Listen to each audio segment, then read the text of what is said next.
Uh, Good afternoon, everyone, and welcome to today's Cabinet meeting of Melton Borough Council. Members are reminded that we will be using the audio-visual system this afternoon, and the meeting will also be streamed live on YouTube. Members are asked to physically raise their hands in the usual way to indicate they wish to speak and to use their microphones when speaking for the benefit of all present. The microphone is live when the red light displays. Please switch mobile phones to silent. I will now provide a reminder of the evacuation procedure. In the event of having to evacuate the council chamber, please leave by one of the 6 emergency exits around the sides of the chamber.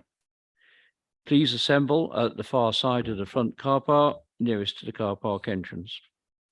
Officers will be on hand to assist persons who require any assistance.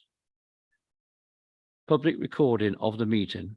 There is legislation that allows the public to film, record, or use social media at a council meeting. This must not be disruptive to the good order of the meeting, nor include any filming or recording of the public seating area. Now, before we get into the meat of today's cabinet meeting, 2 days ago, I was informed of the sad loss and death of a former councillor, Brenda Smith. Brenda Smith represented the Egerton ward. She's quite unique, actually, Brenda. Although she stood for the Labour Party, she had huge respect from literally everyone on the council. Possibly the most popular councillor I've ever known in her ward. And she really made a massive difference. She was inspirational as well. She was a dance teacher down at Melton College, and she married her husband. That's where they met, if my memory serves me right. And they really made a difference to so many people's lives. And we've seen the result of that on TV contests. These dance things that have come through. Two or three people from Melton have gone on, and that's all down to Brenda. So she was heavily involved, and she founded the Rage community. She also was inspirational, and she brought along the credit union to Melton, and also with Ronan did a huge amount of work to track the funding to build the Cove Centre. So if I just ask you all to stand for a few moments in memory of Brenda Smith.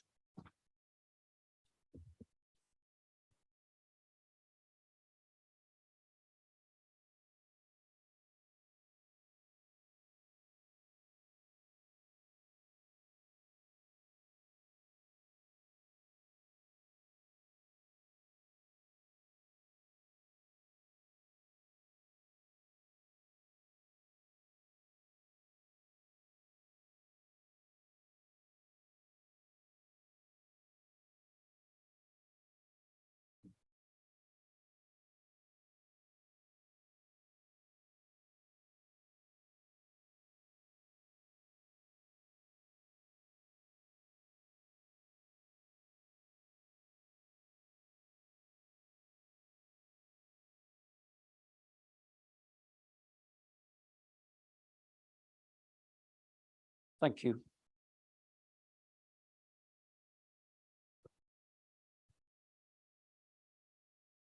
Right, we now move on. We have apologies for absence. I do have an apology from Bob Child, the Chairman of Scrutiny. There won't be any other apologies at all. We move on to item 2, minutes, to confirm the minutes of the Cabinet meeting held on the 12th of October. I'm very happy to move those minutes, and I look for a seconder. I'm happy to second those. Thank you very much. Seconded by Councillor Graham. Any amendments from anyone? Thank you very much, members. Declaration of interest. I look around.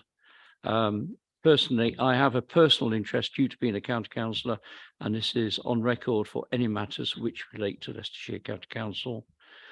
Item 4, matters referred from Scrutiny Committee in accordance with the scrutiny procedure. Now, this has obviously been referred to the Scrutiny Committee. Bob would have normally presented this report, but sadly he isn't here. He had his COVID jab yesterday, and it's hit him madly. And I know quite a number of people have had that same problem as well. So wish Bob a speedy recovery overnight. But the report says it all. I just say we note the report, yes? Okay, thank you very much.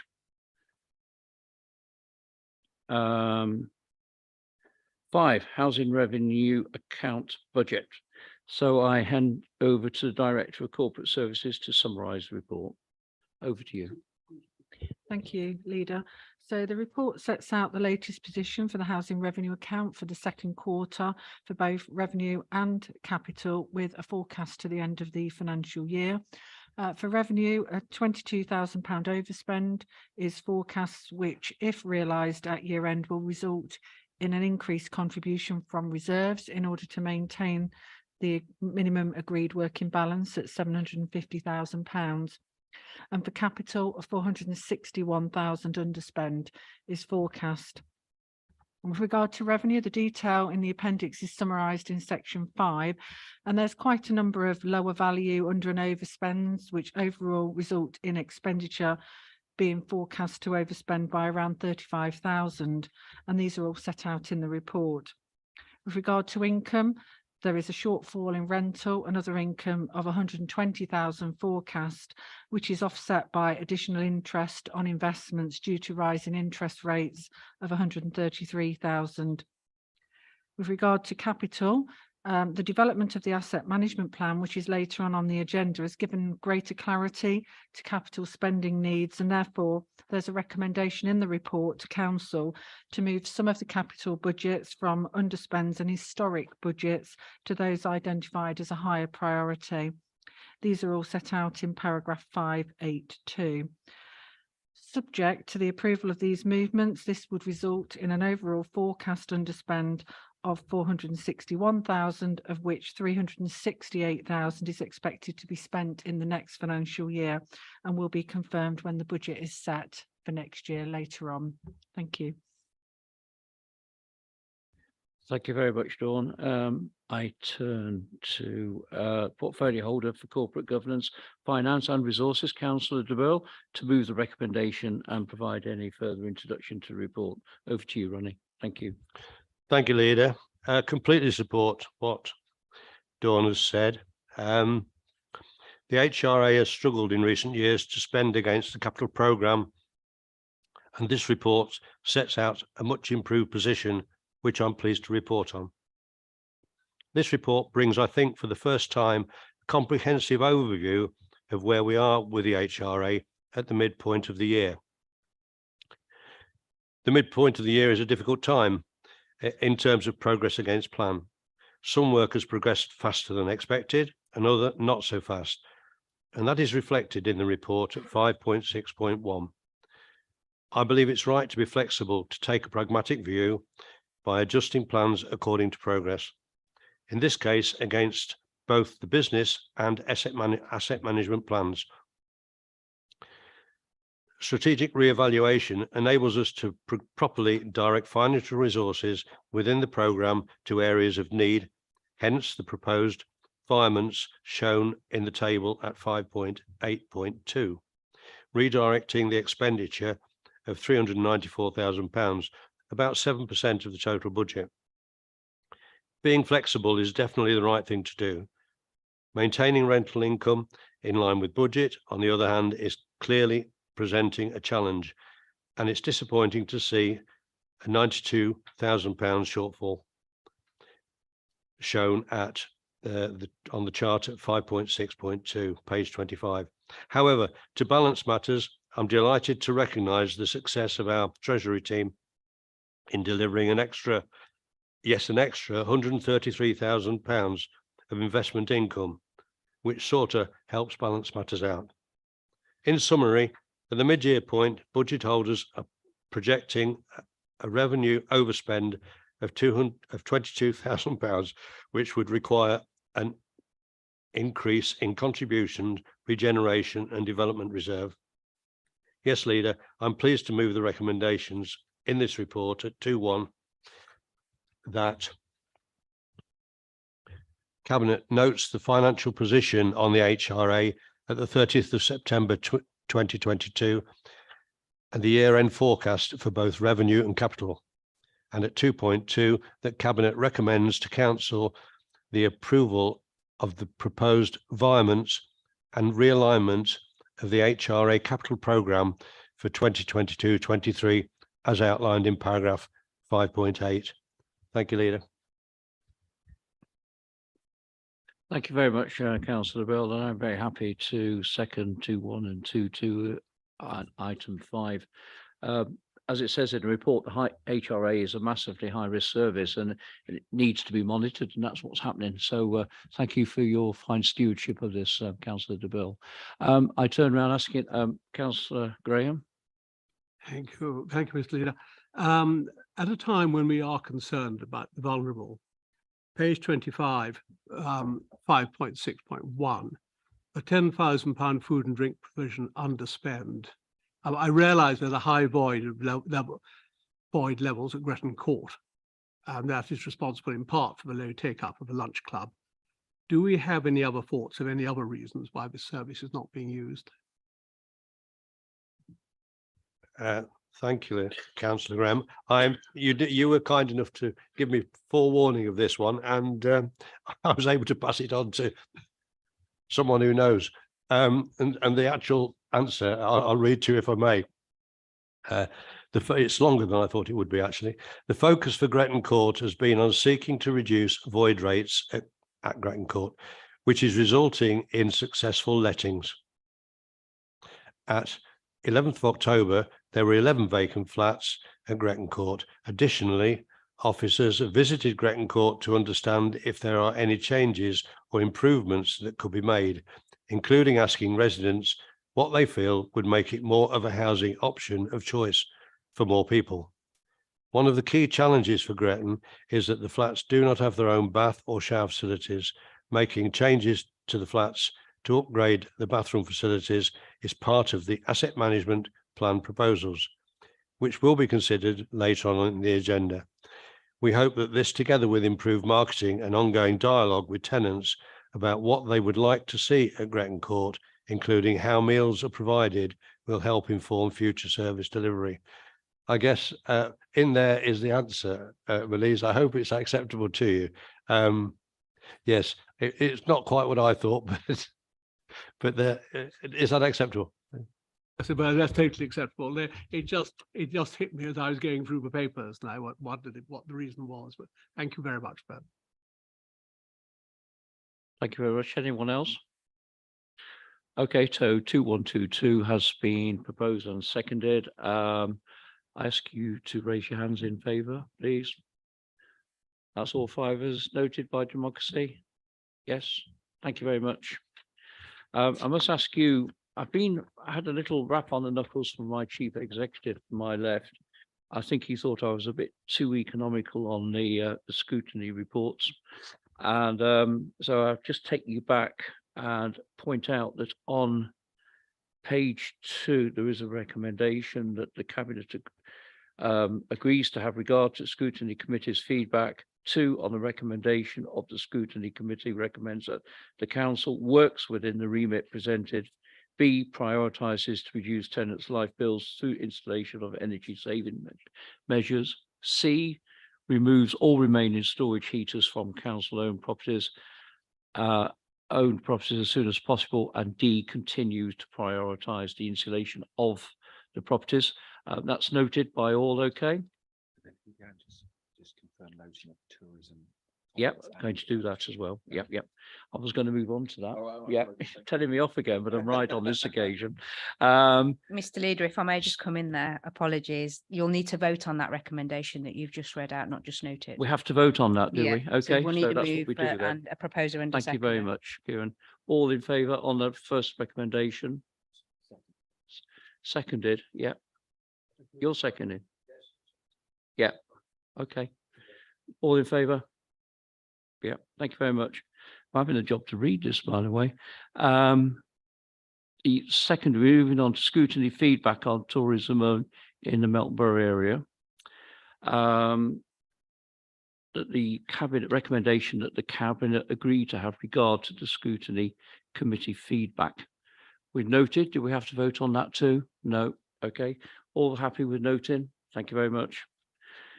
Moving on again, that the scrutiny feedback from the meeting with the Police and Crime Commissioner Recommendation that the cabinet agree to have regard to the scrutiny committee feedback. So that's noting again, I presume. Yeah, so all okay? Yep. Thank you very much. Happy, Chief Executive? Very happy, thank you. Yeah, thank you very much.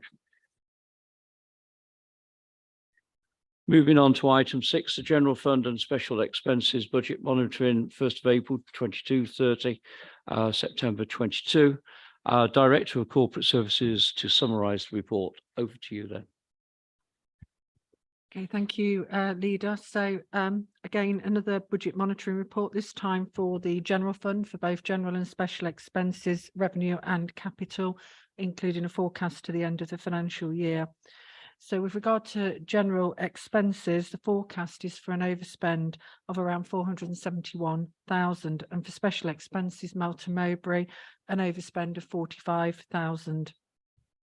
With regard to capital expenditure, budget holders are forecasting an underspend of 779,000, primarily relating to grant funded projects. Should any other projects not spend at the level forecast, it's likely they will be requested to be carried forward into 2023-24.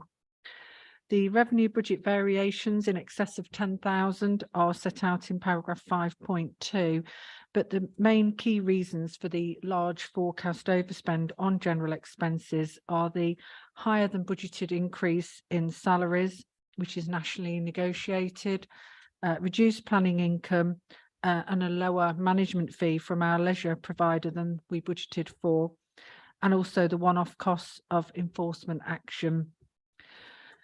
Some of this is offset to some extent by increased investment income similar to the housing revenue account. For special expenses, the forecast overspend is due primarily to lower burial income and also the vacant cemetery lodge. All savings targets in the budget are on target to deliver. Officers continue to look at options for savings in order to reduce this forecast overspend, but the situation does remain extremely challenging. It is unlikely the overspend, will be entirely mitigated, and therefore this would result in a draw on reserves. With the council's low level of reserves, this is concerning, as it would reduce the council's ability to invest in initiatives or fund any one-off costs of change. I would just like to conclude by drawing a member's attention to the risk section and the overall strategic risk set out there relating to the council's finances. This is the highest risk on the council's risk register and reflects the pressure that already existed regarding future financial sustainability as a result of a number of years of cuts in funding, followed by the uncertainty regarding the funding of local government in the future, alongside these pressures that we're now facing, like many across the country, caused by inflation. Thank you. Thank you, Dawn. I now turn to portfolio holder for corporate governance, finance and resources, Councillor Bill, to move the recommendation and provide any further introduction to the report. Ronnie. Thank you, Leader. Colleagues, this report starkly sets out the financial challenges facing the council. We are all well aware that income levels have not recovered post-COVID, and this is being made worse by the inflationary pressures that everyone, including the council, is now facing. And as things are today, at the best estimate, these will continue well into the next financial year and potentially for longer. So we can see from the table at 4.1 on page 36 of the report that we are projecting to have almost £500,000 overspend on the general fund this year. And additionally, 45 million on additionally 45, I put million there, but I'm sure that's wrong, on special expenses for Melton Mowbray. I think that's 45,000. This is, so I apologise for that. This is a very serious situation because the uncertainty of future funding support from central government continues, as our director has already explained, and there is no evidence to suggest that it will be any different to past years. We may hear something on Thursday, of course. Usually we get a last-minute announcement late in the budget process on support for core funding. That, however, provides no certainty to allow for longer-term financial planning decisions. We are currently in the midst of budget setting and reviewing the medium-term financial strategy for 2023-24. That's the best part of a year away, and it is clear that the challenges that exist now will continue. Even a settlement the same as this year, which was quite generous for this council, will not be enough to cover our expected position at this time next year. Colleagues, I have said many times before over recent years that our financial position is precarious, that our bucket is almost empty, and that we're sailing too close to the wind. And we were, but without a massive overspend. Our budget holders, who are only doing what we have asked them to do, have squeezed until they can squeeze no more. And in spite of that, we are facing a £500,000 overspend this year. Yes, we have reserves, as has been explained, and if necessary, they're going to be used. And it's just been confirmed that we will be having to dig into them. However, when it comes to next year, given the inflationary pressures that continue, the loss of vital income, next year's pay settlement, the cost of gas and electricity, something is likely to break. We've always been proud of our ability to manage our finances well, and to continue to do so, we need to get to a balanced position. And now, very seriously, however difficult it may be, we need to look to areas where we can reduce spending. Restraint is not enough to balance the budget anymore. Leader, I'm pleased to move on the recommendations at 2.1 of this report, which is that the year-end forecast and financial position for the general fund and special expenses at the 30th of September 2022 be noted for both revenue and capital. Thank you. Thank you, Councillor Bill. And as you said, councils right across the country are in the middle of budget setting really now. And it's very interesting to note this week only that the leaders of Hampshire County Council and Kent County Councils have both written to the government, basically saying that if things don't improve dramatically, in 2 years' time, both those councils will go bankrupt. They're both highly respected councils, of course, and very well run. We know locally, Leicestershire County Councils have got great finance problems. And of course, we have our own problems here as well, which Councillor de Burle has described. But it is important that we have an agreed budget at the start of the financial year, and this is basically making sure the budget is delivered. And so thank you very much again, Councillor de Burle, for being the steward of this. Difficult times, but you're handling the job well, and have full confidence in you. So thank you. Members, anyone got anything else to say? No. So I can confirm that the Cabinet have noted the report. So thank you very much, everyone. We move on to item 7, Treasury Management Mid-Year Report 22-23, Director for Corporate Services to summarise the report. Over to you, Dawn. Yeah, thank you, Leader. And just to note that there was an amended report circulated on this, amending the recommendation to the correct year, i.e. 2022-23.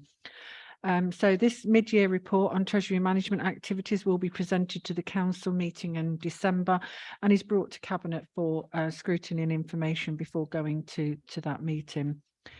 As well as setting out the revised position for the current year against a range of Treasury management indicators, the report also provides an update on the economic position.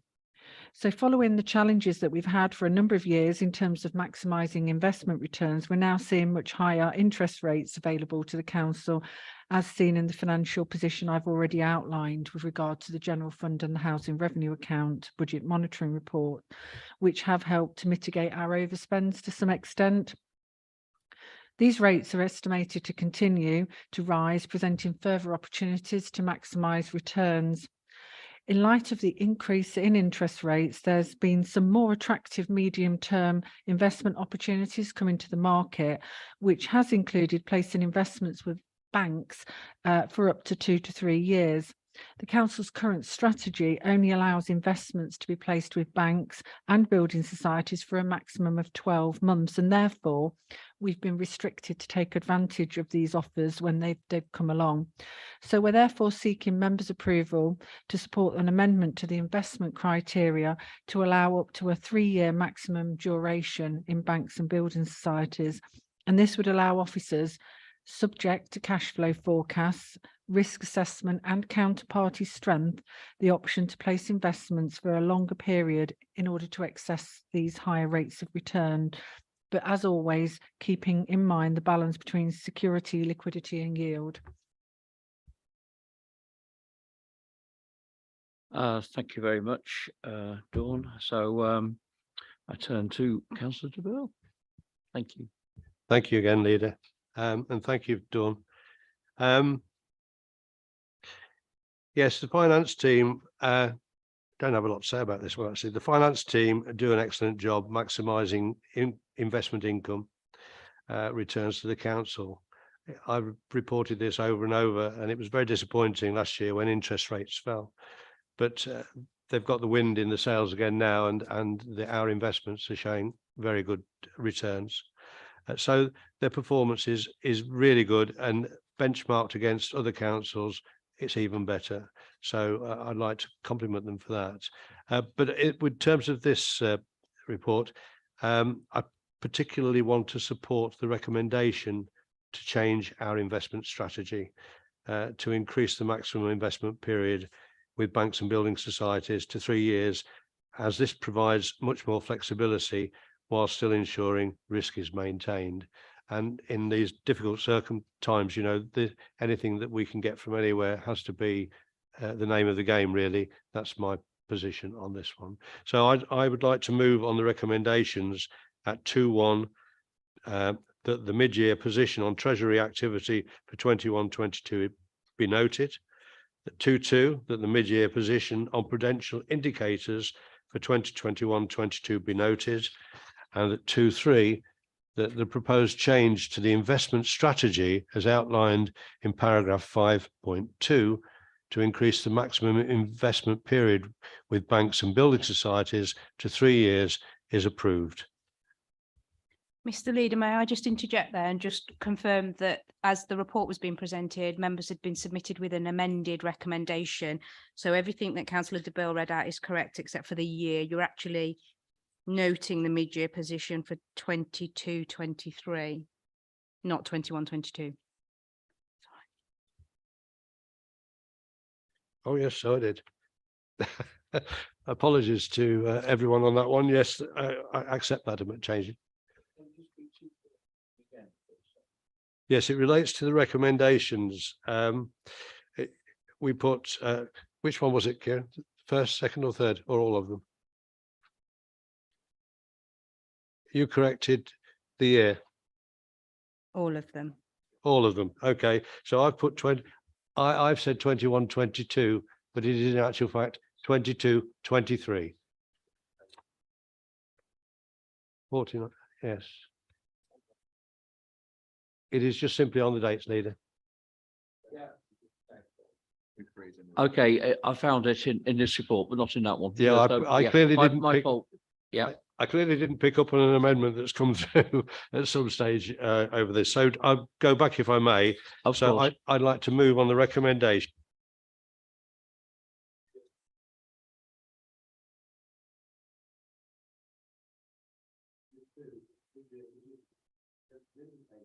For 22-23 be noted, and the proposed change to the investment strategy as outlined in paragraph 5.2 to increase the maximum investment period with banks and building societies to 3 years is approved. Thank you. Thank you very much, Ronnie. I'm pleased to second that as well. And what is interesting to me in this report is the forecast for interest rates. I'm sure Dawn's had a look at that closely. Was it on this morning's news? Inflation is running at 11.1%. Going to go higher. You do have to look at these reports and you see a forecast of I think 5.3 is the highest I can say. That's only half of inflation rate. I can remember in 1976 or 77, not many people in this room can remember that far back. Well, my knees can anyway. We had inflation at something like 26, 27, 28%, and you could borrow money at 7%, couldn't you? And it was an incredible time, and whatever you ordered, you had to pay straight away because it would have gone up the following week. It was as simple as that. Terrible time looking back, but we did come through that. But anyway, I'm very happy to second 2122 and 23 as in that paper. Any comments from anyone? Marlies. Only, Mr. Chairman, that it would be lovely if we could all foretell the future. And really, we've got to leave it to be experts, haven't we? Yeah. I just no idea what interest rates are going to be like in 3 years' time, no more than anybody else has. But they're paid to do it, and say whether their finger in the wind is any better than anybody else's, I don't know. But I support that. I support all recommendations. Certainly interesting times, please. I agree with that. Anyway, I look around the cabinet, all happy that we note 2122, 23. You want to vote on it? Leader, because it's a recommendation to council, would you require a vote on particularly item 2.3? To confirm, okay. We'll take a vote. All in favour, raise their hands to note. Are you second? I'm seconded. I've seconded. Yeah, I've seconded. Yeah. All in favour? Okay. Democracy? Yep. Thank you. Moving on, item 8, resident survey. Corporate policy and communication manager summarised report, please. Thank you, Leader. The report that you've got in front of you sets out the summary of the resident survey which we carried out in the June and July of this year. The survey itself supports the delivery of the aspirations set out in the Council's corporate strategy. It also provides analysis against each question with benchmarking where available. And this is supported by the full findings in the final report, which is shown in the appendix to go with this report. In terms of the survey itself, over 1,250 responses were received from households across all wards in the borough. And this was from a random sample of 3,700 that was sent out based on the makeup and demographics of the borough. The report itself is analysed question by question, and information on the findings are available where relevant across a range of factors, including by ward, age, gender, disability, and by ethnic origin. It also contains benchmarking information against the latest LGA survey, which was done in June 2022, and our survey in 2019. In terms of the key results, it's a positive message. Satisfaction has increased since 2019 with Melton as a place to live. It's also increased since 2019 with the way that Melton Borough Council runs things. And along those lines, it's also increased since 2019 in terms of the service we provide, value for money to residents. Alongside this, we've also seen an increase in the number of respondents since 2019 who felt Melton Borough Council acted on the concerns of local residents. And there's been a significant increase in the number of respondents since 2019 who trust Melton Borough Council. Other key things to just focus on, there's been an increase in the number of respondents from 2019 who felt that their local area, who felt safe in their local area during the day and at night. And in terms of council services overall, there was an increase in satisfaction from 2019. There were 2 areas of dissatisfaction flagged in the report from respondents. This was on the enforcement action we take against littering and against dog fouling, which was similar to those in 2019. The council already has actions underway to address these and how we promote this work we're doing to tackle these issues. The 2 areas where residents perceive the biggest problem in the local area is with people using or dealing drugs, which stood at 32.8%, which has fallen from 37% in 2019, and rubbish and litter, which is 32.6%, which has increased from 31% in 2019. We've also seen an increase in the number of respondents who engage with us through our website and on social media, but face-to-face contact is still important for local residents, and they're still requesting information by printed material. We've also seen a large increase in satisfaction from the respondents as to the level of engagement we offer. So the recommendation is that the Cabinet notes the content of the report and provides any observations or actions to the relevant officers accordingly. Thank you very, very much. I now turn to Alison Freer, Councillor Freer, sorry, portfolio holder for climate access and engagement, to introduce the report and further clarification. You're quite lucky here, Alison. It's a good, strong report. Yeah, over to you. Thank you, Leader. Yeah, so the last survey was done in 2019, and we've said for a while that we committed to doing another survey this year, and we actually stuck to that commitment. And I was really pleased to see that the target set of respondents, we exceeded that by a small margin. Some of the things, the highlighted things were on reading the areas of satisfaction, there were increases, or some of the stats stayed the same. I think that's really important for the fact that between 2019 and now, we've gone through quite a turbulent time in terms of lockdown, you know, people being not having access to the same services, and the fact that people still think Melton Borough Council are satisfied with certain aspects of it. And the data that we have got is in line with what the LGA are reporting, I think is really important. Satisfaction with the way Melton Borough Council runs things, I think is really important to note, and an increase in people who trust the council. So contrary to what people might perceive on social media, when a demographic, the cross-section of demographics of people who were asked to fill in the survey came back with those that kind of increase, to me seems really significant. It's really important, and how safe people feel in the local area. Obviously, there's dissatisfaction with the enforcement action against dog fouling, litter, and tackling nuisance and antisocial behaviour. But over the past year, we've committed as a council to put a lot of investment in those areas. We've increased staffing in those areas, and we've increased how much priority that we give to those areas, and we've done some significant prosecutions in those areas to try and enforce people to be interested in their a local environment. Future information and communication, so the preferred ways in which people contact the council, get information from the council, I think is really important. I think it's interesting when you look at the data that the younger age group, as you would expect, are accessing information via the internet, but when you look at the older demographics, they're still it's really important that we're providing printed information and we're sending that out to households.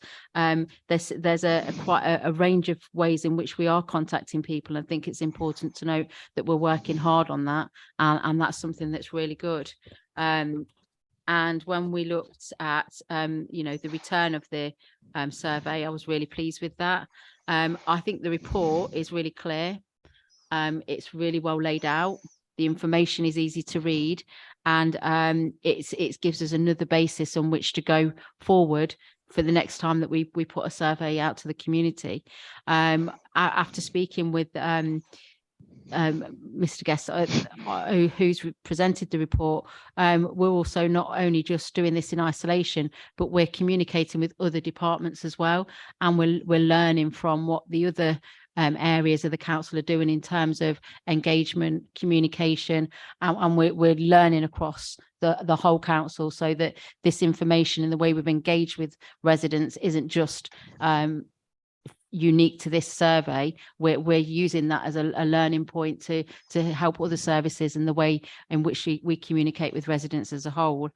So I'm really proud of the results of the survey that was carried out in the summer, and our results compare favourably with other councils.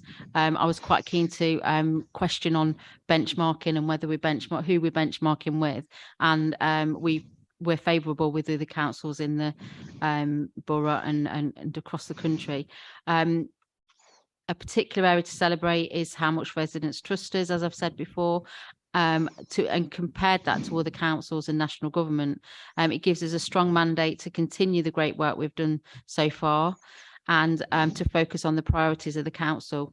Looking to the future, we will work with officers and residents over the next few months to look more in depth at the key findings to understand what we need to do to carry out what we need to continue doing and what we need to do differently to maybe increase some of those results and engage with residents in the future, especially at this current time, the challenges we're facing as a council and what residents are facing in their own lives.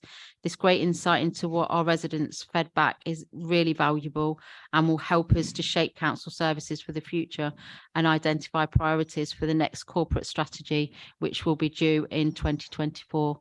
Thank you. Thanks very much, Alison. Excuse me. Very happy to second this. Most interesting report, and I urge anyone who's watching, I also urge the media actually to ask people to look at this report. There's so much detail in it, it's quite unreal. And congratulations to the officers for compiling it. There's some very, very strong points. And of course, as Alison's already mentioned, certainly in my own area, dog fouling is always a massive issue, but it was comforting to hear the movements on that one. And overall, I'm pleased with this. You can't be anything else but slightly pleased. Yeah, there's still room for improvement, and that's what we're working at. And when I go back, was it 2008 we had a survey? Yes, it was 2008. And there is a big difference between 2008 and 2022. There's no doubt about that. So we're heading in the right direction, but we're not going to sit on our laurels. We will just do our best to keep improving. Members of the Cabinet, do you have any comments further on this? Rob? Yeah, just really to concur with what you've said, Leader. I think it's an excellent report. I think it was meaningful and something that we can all extract information from. I particularly like the fact that it's dissected down into wards. I think, and I read it a couple of times, and I just thought, this is really, really, really good information. And I just think that it's something that we can look. Obviously, yeah, there's this. It was very good, but there's still work to be done. We know that. But the good thing is, because it's a meaningful report, we can look at where we need to go forward and where we need to, work on, which I just think it was excellent. And I just, concur. I think it was an excellent and a well-written report. Thank you. Thanks very much, Rob. I'm just looking around. Anyone else want to say anything? If not, we will note the report, that the Cabinet notes the contents of the report and provides any observations. We've done that, or actions to the relevant officers accordingly. Just thank you very much for compiling. Absolutely brilliant stuff. I even urge the Melton Times to have a look at this. They can do a feature on parts of this every week for the whole. They've got 52 weeks work here, so it's full of good stuff. So thank you very much, officers. Moving on to item 9, the housing revenue account, asset management plan. It says plain here, but 2023 to 2028. I turn to Director for Housing and Communities to summarise the report, please. Thank you very much. So the asset management plan for council homes in Melton is another really important step in ensuring that we have an evidence-driven approach to investing in our homes, informed by what our tenants have told us is really important to them. The plan responds directly to recommendations from the HRA business plan, which you'll be really familiar with.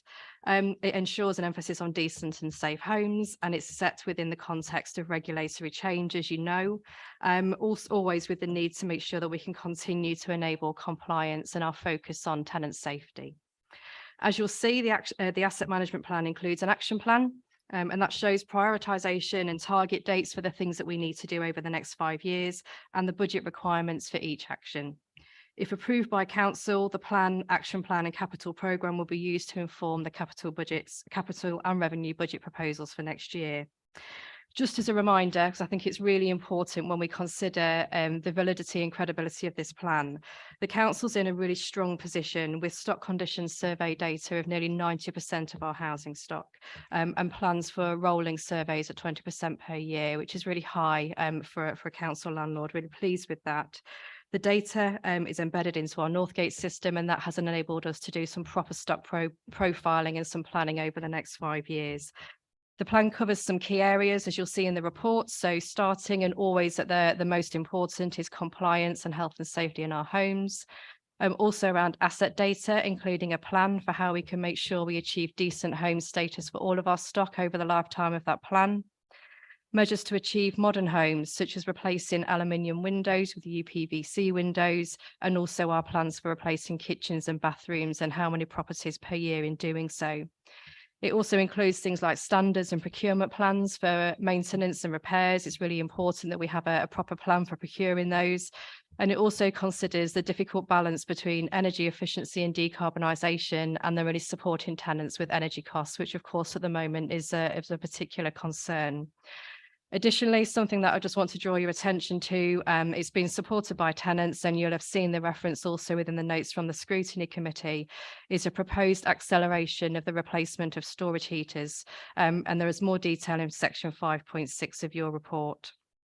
Bringing forward the replacement of storage heaters for those properties that would not ordinarily be captured within that first 5 years of the plan will help more tenants with their energy costs, and is also advantageous in terms of our budget position. Just before I finish, I just want to draw members' attention to two particular things. The first is that, as with the HRA business plan, we have sought the external expertise of Savills, who are sector experts that can just check and validate our plan. It's really important that our officers, so Chris here has really led the work on developing this plan, and that knowledge and that expertise absolutely sits within the council. But there's something really powerful about having that external validation and expertise. So Savills have supported us at the beginning, the middle and the end of that piece of work, and prior to the council report we will make sure that we include the summary feedback from Savills, and I know it's really helped us to improve the reports and the plan already.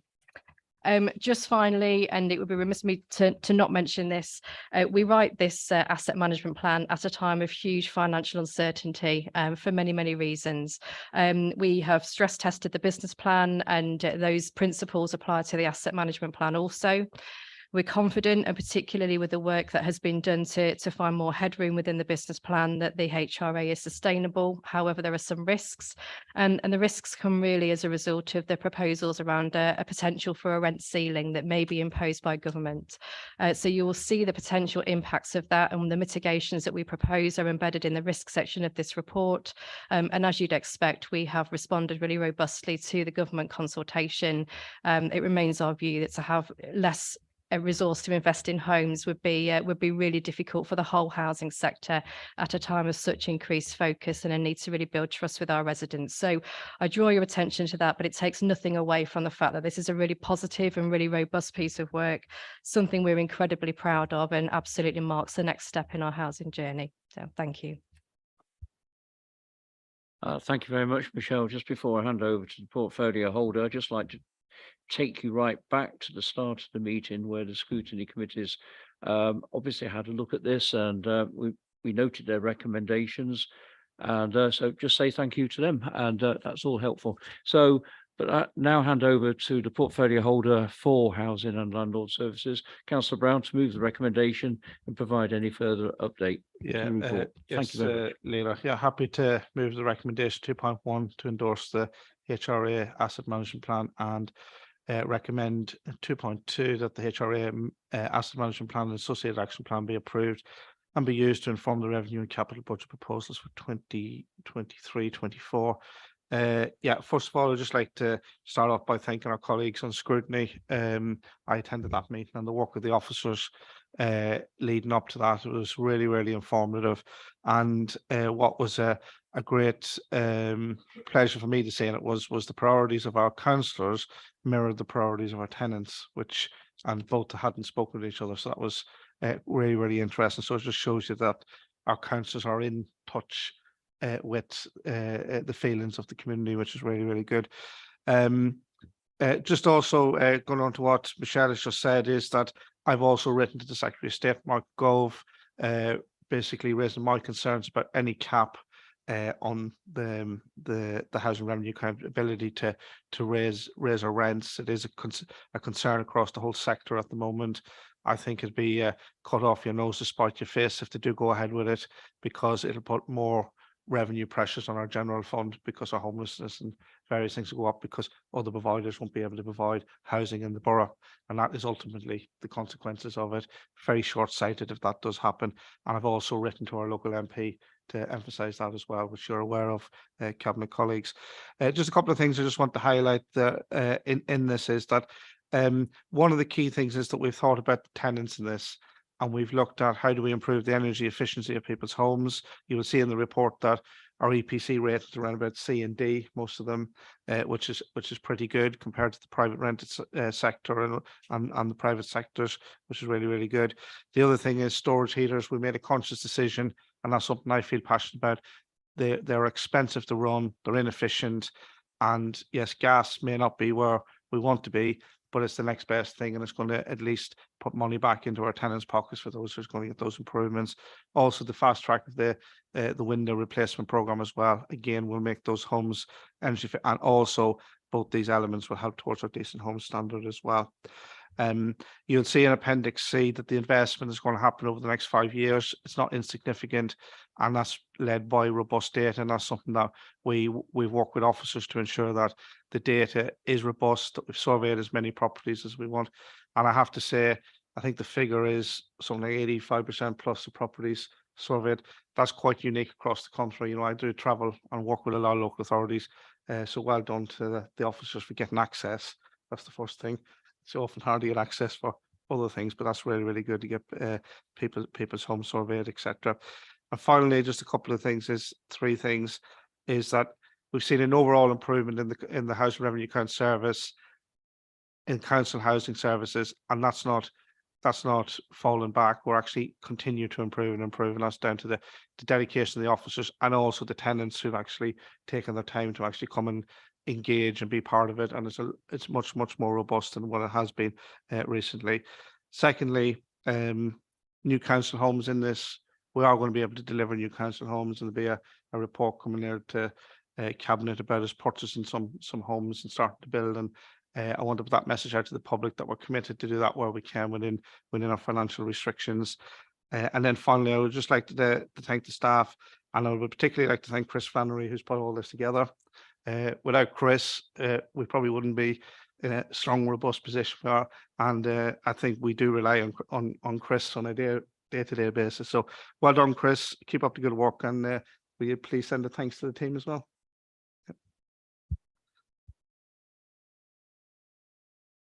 Yeah, thank you very much. Thank you, Michelle, and also thank you, Chris. It is a massively strong report. There's no doubt about that. Ronan said an awful lot. I would like to say, Ronan did mention to me, well, he did tell me that he was planning to write a letter to Michael Gove and obviously Copfin and Alicia in as well. I gave him the okay to do that, fully approve of what's gone to them. I don't want to get too political whatsoever, but whatever you say about government ministers, Michael Gove is one of those who gets things done. And I'll leave it as simple as that, but he does get things done.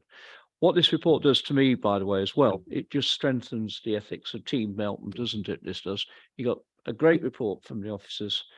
Scruton has had a massive part in the formation of everything as well, and obviously a great portfolio lead member too. So everything is good about this. So I'm really pleased. Be interesting to get the response from Michael Gove. So it will come in the end, because that's Michael Gove for you, a great believer. Councillor Brown and I did meet him once, and we were both taken in by Michael Gove's skills and handling the people. There's no doubt about it. He is quite a one-off person. But anyone else got anything else to say? There isn't a lot to say because so much has been said. No. Okay. Well, there is a recommendation as proposed. I'm happy to second it as well. So all those in favour, please raise their hands. Noted by democracy. Yeah, thank you very much. We move on to what I believe is the last item on the agenda, which is again another strong report. CCTV modernisation and revised operating arrangements. I hand over to Director for Housing and Communities to summarise the report, please. Thank you. Thank you. Again, really pleased to bring this report forward for your consideration. Members will be aware that our current CCTV system no longer offers an effective or value for money solution. Although CCTV is not a statutory requirement, there is significant reputational risk of not having an effective system.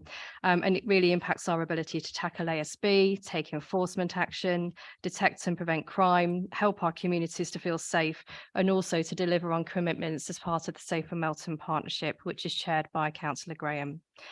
The proposition within the report and the associated business case is for 10 new cameras of high quality in locations shown at Appendix A to achieve effective coverage. It is proposed that the cameras will be maintained via a partnership with Harborough District Council, and that through a partnership arrangement, monitoring would also be done via the Harborough District Council control room, which will provide us with much more resilience and much more effective service delivery. As you'll know, the council also has 4 additional cameras that were funded through the Police and Crime Commissioner's access to the government's Safer Streets Fund. And so our total revised number of cameras would be 14, and that's 14 high quality and high and effective cameras rather than the 12 poorly operational cameras out of the 16 that are on the current system. So it presents a much better service.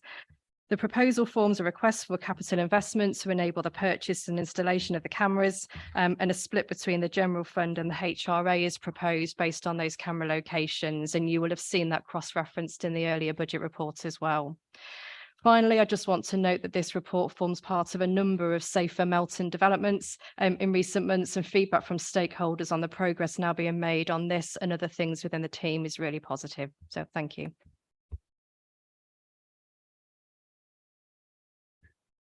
Thank you very much, Michelle. I'm very happy to hand over to the portfolio holder for People and Communities, Councillor Graham, to move the recommendation and provide any further update.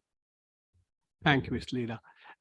We marked our intention to bring forward a business case for a modernised CCTV system as part of this year's capital strategy. And I'm pleased that after a lot of hard work from the Safer Communities team, which Michelle has quite rightly stressed, are getting a lot of praise at the moment, which is fantastic. They worked with key stakeholders, and we're now in a position to bring this proposal forward. The importance of keeping our communities safe and helping people to feel safe cannot be underestimated. Whilst not a statutory service, CCTV is an important mechanism to deter, detect, and prevent crime. The system we have in place is now old and unable to deliver the quality or the level of service we require. What has been proposed will improve the efficiency, effectiveness, and quality of our CCTV offer, not only in terms of the equipment we use, but also the way we maintain our equipment and monitor the cameras. Linking with Harborough for maintenance and monitoring will also help us to be more effective. And I was pleased to be able to visit the CCTV room in Harborough myself recently, where I saw firsthand the quality of the cameras and monitoring arrangements. Subject to council approval in December, our teams will be ready to get to work on this scheme and aim to have our new CCTV arrangements in place early next year. And I'm happy to move recommendations 2.11, 2.12, and 2.13. Thank you, Ms. Leader.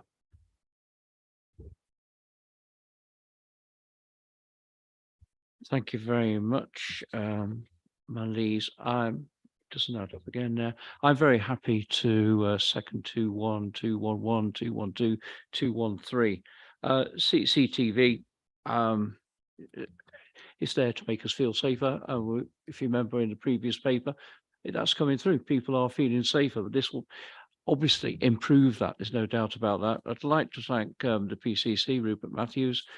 He did turn up at our last meeting, didn't he? Full council? No, the last one I was at, sorry.